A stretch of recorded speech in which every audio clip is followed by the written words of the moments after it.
Selamat malam, Bapak, Ibu, saudara-saudara, dan anak-anak semua yang saya kasihi.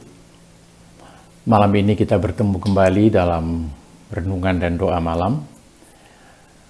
Kita mengawali dengan doa dan mohon penyertaan Tuhan. Kita berdoa. Tuhan, kami akan bersekutu bersama-sama di sekeliling sabda-Mu. Hadirlah dalam sabda. Kuatkanlah iman percaya kami.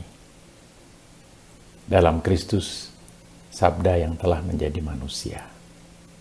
Amin. Saya mengambil dari bacaan yang ditentukan oleh lectionary, khususnya Roma pasal 15 ayat 7 hingga 13. Saya mendorong Anda untuk membaca seluruhnya, bahkan mulai ayat 14. Mulai pasal 14 ayat 1. Yang saya akan baca sebagai pembuka di sini adalah seruan yang dikutip oleh Paulus ditujukan kepada jemaat di kota Roma. Paulus mengutip Mazmur 117 ayat pertama, dan itu dalam tulisan Paulus terdapat pada pasal 15 ayat 11. Begini, pujilah Tuhan, hai kamu semua bangsa-bangsa, dan biarlah segala suku bangsa memuji Dia. Nah, kita tahu bahwa Anda dan saya menerima dan menghayati keberagaman dalam kehidupan sebuah komunitas ternyata tidak otomatis bisa kita lakukan. Tidak mudah. Mengapa? Karena manusia secara sosial cenderung menyukai keseragaman, bukan keberagaman. Keadaan yang seragam, atau dalam bahasa lain, keadaan yang homogen, lebih mudah dijalani dan dilayani serta dihayati daripada keadaan yang beragam. Keadaan yang seragam lebih mudah dikelola dan diatur. Nah sekarang, Rasul Paulus dalam nasihatnya kepada jemaat di Roma, kalau yang dikatakan Paulus tadi diwujudkan secara harafiah, kita membayangkan betapa ruwetnya melaksanakan nasihat Paulus itu. Tadi Paulus mengatakan, pujilah Tuhan, hai kamu semua bangsa-bangsa dan segala suku bangsa. Dan kita tahu bahwa jemaat Roma memang jemaat yang sangat bineka, sangat beragam. Dua masalah praktis kalau jemaat mau mengikuti nasihat Paulus. Dua masalah yang kemudian muncul, yaitu irama dan jenis musik yang mana yang akan dipilih. Dan konsekuensinya tentu saja instrumen musik mana yang akan digunakan. Karena kita belajar bahwa dunia di sekitar Laut Tengah pada masa Paulus terdiri dari Eropa, Asia Kecil, Timur Tengah, lalu benua Afrika bagian utara. Dan dunia itu mempunyai jenis musik, irama, dan alat musik yang sangat beragam. Ada yang mirip dangdut, ada lagi yang mirip musik-musik klasik, dan seterusnya. Banyak sekali. Dan instrumen-instrumennya juga bermacam-macam. Mulai instrumen gesek sampai instrumen seperti gendang, marakas, dan macam-macam.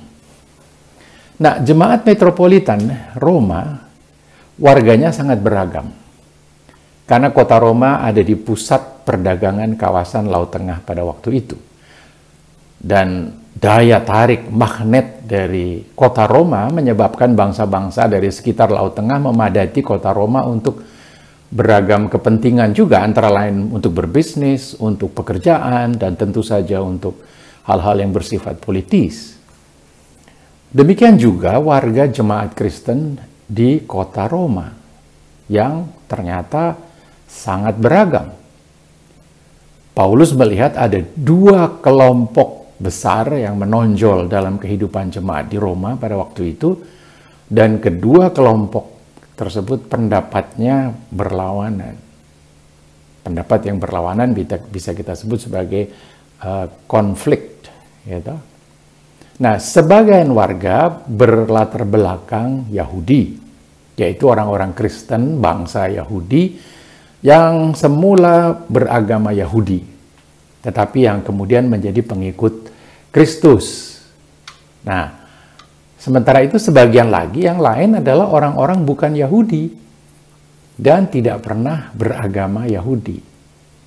Nah, orang Yahudi suka menyebut mereka itu sebagai orang kafir. Dan orang-orang itu karena pewartaan Injil percaya dan menjadi pengikut Kristus dan dibaptiskan. Nah, sebagai orang Indonesia kita langsung dapat menebak bahwa gereja di metropolitan Roma rupanya menghadapi masalah kebinekaan atau keragaman atau keberagaman. Dan keberagaman warga jemaat di Roma itu sudah menjurus kepada pengelompokan atas dua kutub yang saling berlawanan.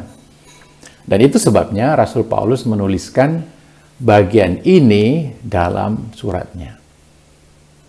Seperti saya singgung di muka, kalau kita membaca mulai bab 14 ayat 1 sampai bab 15 ayat 13, maka dua kutub yang saling bertentangan itu dapat kita lihat. Sebagian dari jemaat Kristen di Roma memandang bahwa aturan-aturan hidup Kristiani, khususnya aturan-aturan perilaku tertentu sangat penting dan perlu diikuti dengan ketat. Tetapi sebagian yang lain dari jemaat itu tidak menganggap aturan-aturan itu penting, karena di dalam Kristus orang dipanggil untuk mengasihi, dan di dalam mengasihi itu orang mendapat kemerdekaan. Nah, nasihat dan sikap Paulus sangat jelas. Yang penting, janganlah cekcok dan bermusuhan gara-gara aturan-aturan itu. Gara-gara pro dan kontra aturan-aturan itu. Setiap orang hendaknya mengikuti apa yang sungguh-sungguh menjadi keyakinannya. Dan tidak perlu menghakimi saudaranya yang pendapatnya berbeda. Keselarasan di dalam Kristus itu anugerah dari Allah. Itu ditekankan oleh Paulus. Jangan sampai keselarasan itu rusak gara-gara perbedaan pendapat di antara kalian. Kristus menerima kalian semua, karena itu kalian pun harus bisa saling menerima. Walaupun ada perbedaan-perbedaan pendapat. Nah, masalah perbedaan pendapat sebelumnya telah menimbulkan kesulitan dalam gereja di kota Korintus, di mana Paulus sedang berada. Jadi Paulus menulis surat Roma itu dari Korintus. Anda bisa menyaksikan pada 1 Korintus pasal 8 misalnya. Walaupun kita tidak tahu persis apakah masalah yang timbul di Roma sama persis dengan yang di Korintus, akan tetapi Paulus melihat bahwa masalahnya bisa atau malah telah menimbulkan pengelompokan yang saling bertentangan. Di sini Paulus membahas masalahnya secara umum tanpa merinci. Namun demikian kita dapat menangkap dengan jelas 4 hal yang ditekankan oleh Paulus.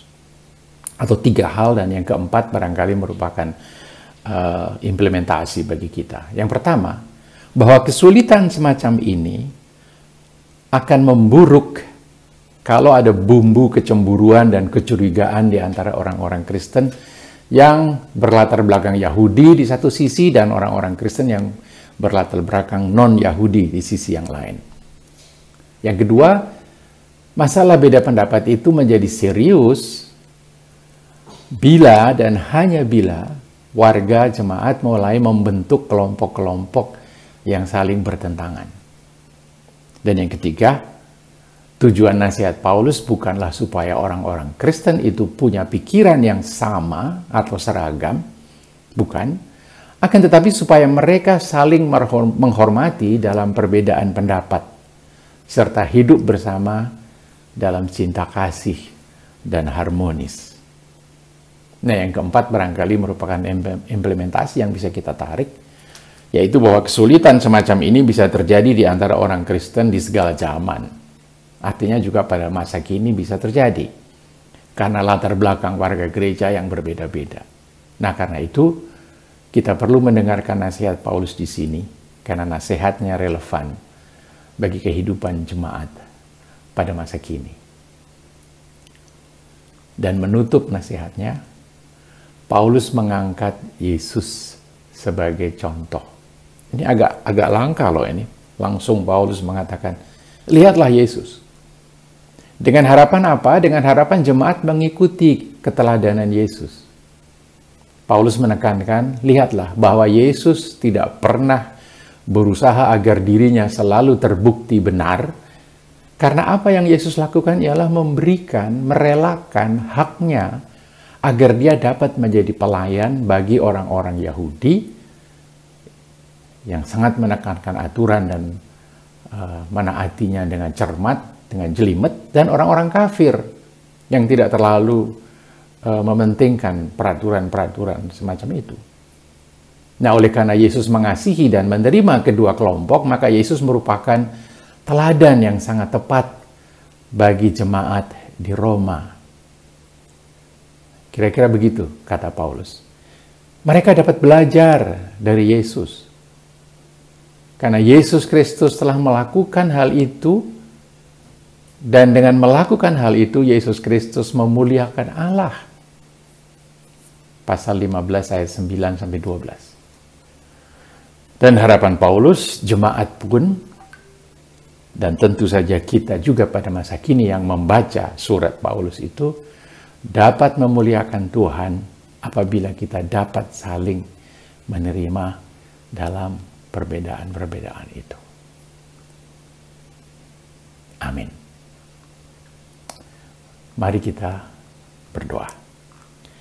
Bapa yang Maha Kasih, Engkau memanggil kami semua dari latar belakang kami masing-masing, dan kami berasal dari lingkungan yang beragam.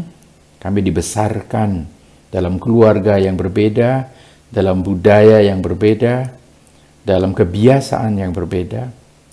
Kami bersyukur bahwa Tuhan melihat keberagaman itu sebagai bagian yang penting dalam kehidupan gerejamu. Tolonglah kami ya Tuhan, agar kami dapat memadukan keberagaman kami dalam banyak hal dalam kehidupan persekutuan jemaatmu kini dan di sini.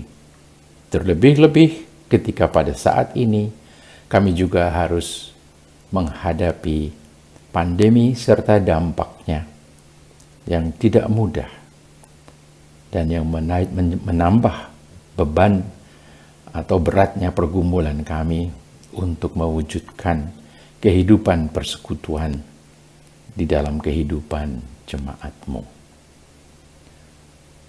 Terima kasih Tuhan untuk sabda-Mu melalui Rasul Paulus. Dalam Kristus Yesus kami berdoa. Amin. Selamat malam, selamat beristirahat, dan biarlah kasih karunia Tuhan menyertai Anda semua.